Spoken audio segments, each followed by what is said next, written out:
So I am a Barron's advisor, so I come at 3xEquity with a little different perspective. It's an outside business that I created, that we own. So I get to talk to advisors every week, almost every day.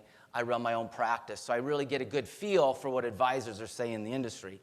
So what we did is we did this survey, sent out an email, correspondence. We worked hard at it, to about 20,000 advisors or so that have transitioned the past 5 years. And we wanted to ask them several questions to learn about what the transition was like, why did they transition, et cetera. So that's what the survey is based on. And we got over 500 responses. So the data that I'm giving you is based on that information. So what I wanted to do is introduce a couple people from my team. Mark, where are you? Mark is the gentleman for 3xEquity that he helps put together our content for Advisor Hub TV, the Financial Advisor Show, and Advisors Moving. Lisa Johnston here, stand up Lisa, give him a wave. So she's pretty much the front end. She helps identify the advisors, what channel they want to what channel they're in, what channel they may want to go to. And then she puts them in front of one of us to talk to the advisor to determine what's best for them. So advisors come out to our site anonymously. So we're not an outbound service. So they give us their information anonymously, their revenue, their AUM, and we talk to them. That's how we get our leads. We get multiple leads from advisors coming to our site. So we try to be a consultant, rather than a recruiter. As was mentioned, I do Ironmans. I've done 24 of them. I've qualified for Hawaii 9 times. And so we get after it. Not really, but thank you. So, but we get after it. So, we talk about all these advisors and growing. You know what? If you don't have passion to grow, this is all for naught. You got to have passion for your client. You got to have passion for your business. You got to want to be able to grow, to be able to implement what several people have talked about today. And it doesn't matter what channel you're in. Pick any channel. If you're motivated to grow, you're going to be able to grow in that channel. So we get asked, what's it like to transition? And several of you know, speaking to the what, Tony, is it millions of advisors, that have signed in virtually, millions? So to those advisors, it's tough to move. You can get beat up. So I kind of equate, moving potentially, or for an advisor considering moving, getting inundated with these calls, a little bit like the start of an Ironman. And because oftentimes we'll get asked the question, what's it like to do an Ironman? What's the hardest part to do an Ironman? And it's typically the swim start. So you see me here, I'm there in spandex. Tony and I talked this past week. I don't know if you know or not, last Tuesday, Wall Street Journal had an article on how men are starting to wear spandex. Tony asked me about it. He says, hey, if he does an Ironman, can 3xEquity sponsor his spandex outfit, et cetera. So Tony, we'll talk more about that. But here's what advisors are thinking about what's going to happen when they open up the kimono to say, I might be considering leaving my broker-dealer or my firm. And it's kind of equivalent to the start of an Ironman. Hi, my name is Wes. Oops, let me go back here. Can you go back for me and hit that video? Can you do it for me? Hi, my name is Wes. Triathlon swim starts can be pretty brutal at times. I've always had the motto that you need to train the way you race. Hi, my name is Wes. Triathlon swim starts can be pretty brutal at times. I've always had the motto that you need to train the way you race. And that's why I'm trying to simulate what it's like in a race situation.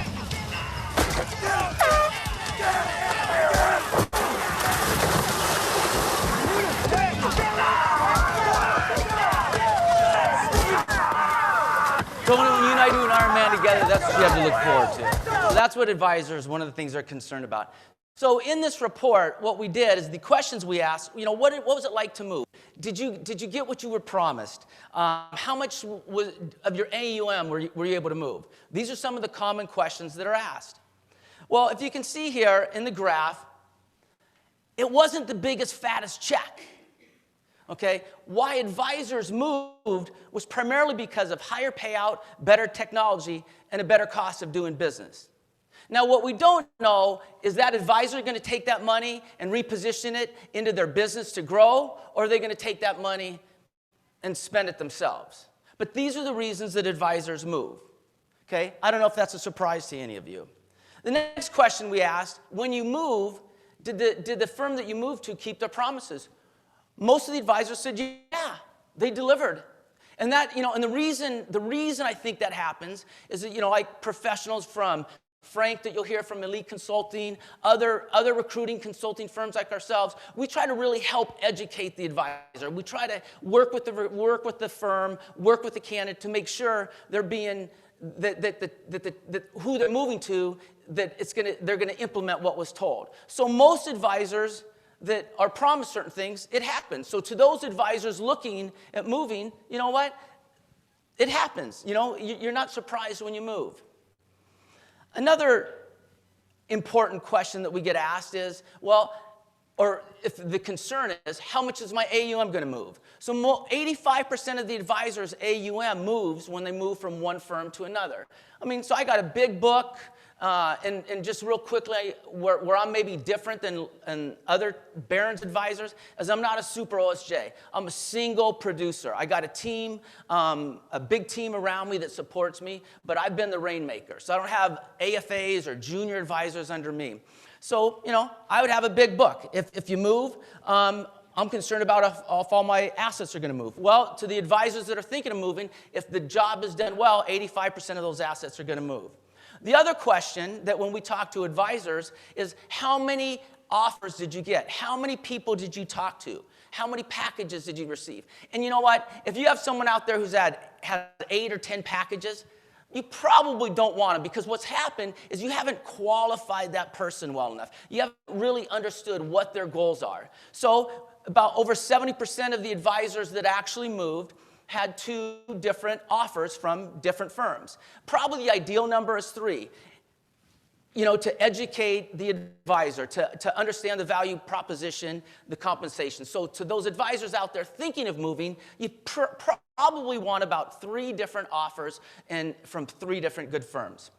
So then the other question is did you have any regrets moving? I don't know if that's a surprise to you. That was a bit of a surprise to me. Most advisors that moved didn't have any regrets. So most advisors working with a good consulting firm did their homework, asked the right questions, and they're looking forward, not backwards. So what should this survey mean to advisors? The survey really should mean, or the result of the survey, is you're a free agent. You've built your book, and you can move. Okay? You've got tremendous amount of equity in your practice, in your book. The other part of it is that most of your assets are going to move. That's pretty good. And if done right, most of your assets probably will move in 60 days or less. The other thing that you should learn is that, you probably should get about 3 different offers. The other thing that we should also know in the firm that we're trying to recruit them into is most advisors are really wanting to try to run their business, their practice more like a business. Less cost, a little higher payout so that they can recruit right back into their business. The other thing that Brian mentioned that I thought was interesting, in fact, I was just sitting here, is that while we're working and whatnot, I get this email that came in from a client. And, so many of us are talking about what's it like to go out and acquire another practice.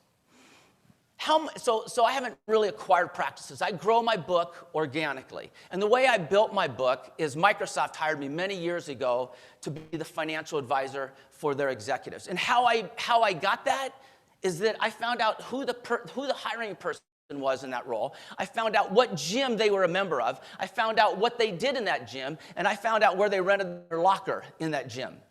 And I wound up renting my locker becoming a member of that gym, playing basketball with that person to make sure I passed them the ball enough, and I rented my locker right next to that person. So I grew my book, organically.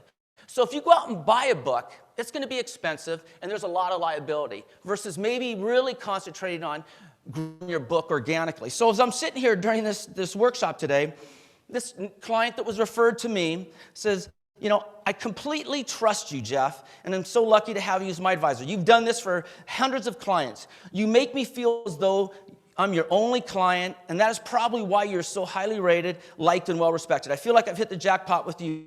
Your way of thinking about things, you're a psychologist, financial advisor, you're a great listener. but you are firm in what you believe, and you'll make strong recommendations, which I really appreciate.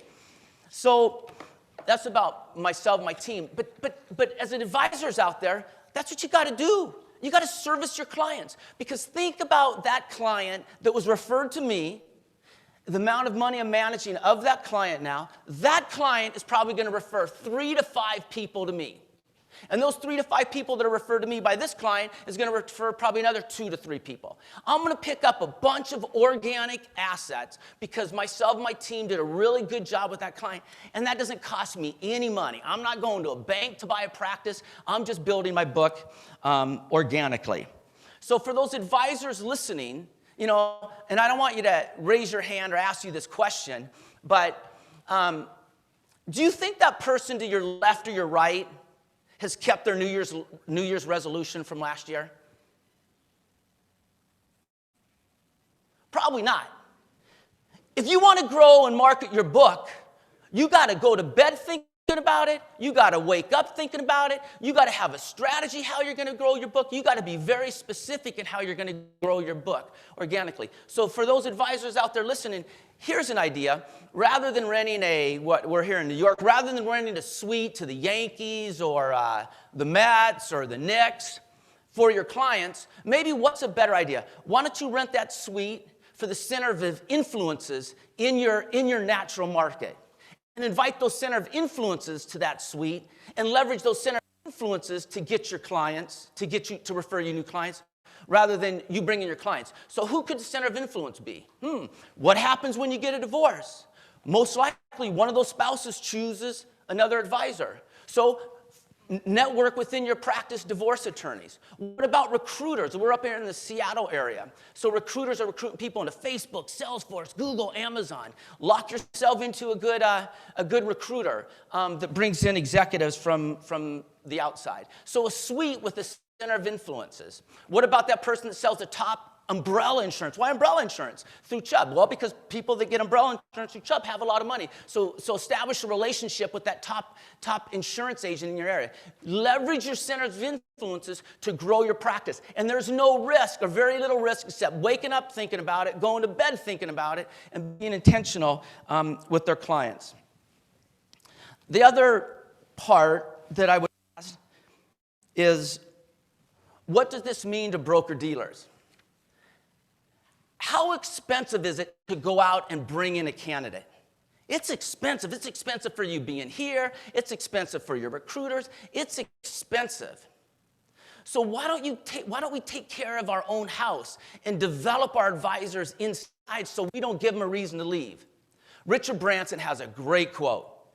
And I've tried to live this quote I've tried to live it, and it just became resonating to me not too long ago. He says, make sure you create opportunities that your employees can leave, but create an environment that they will never leave.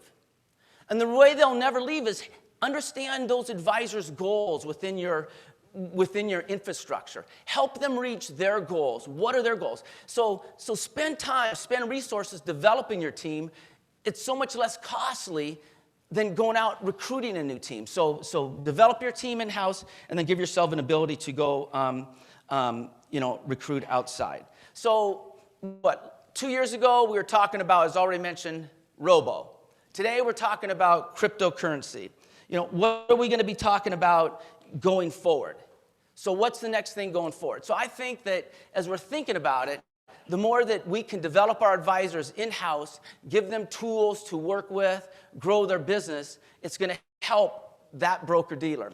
So again, for the advisors out there, what we do here at 3xEquity is we know the space really well. We try to be a consultant to you. And frankly, I try to encourage the advisor to oftentimes stay at their existing firm. I try to make the point that it's not better where they're going to. Maybe they should try to figure out how to stay at their firm, talk to their team, and because it's expensive to move, it's hard to move. But if you're one of those advisors that want to leave, that your existing firm doesn't meet your needs, then I feel like us at 3xEquity is an expert in the industry. There are others like Frank and at Elite Consulting and others, but we're one of them that can help you move from what we think is perhaps a better opportunity for you. We'd like to make that available to you. Okay, so thank you very much.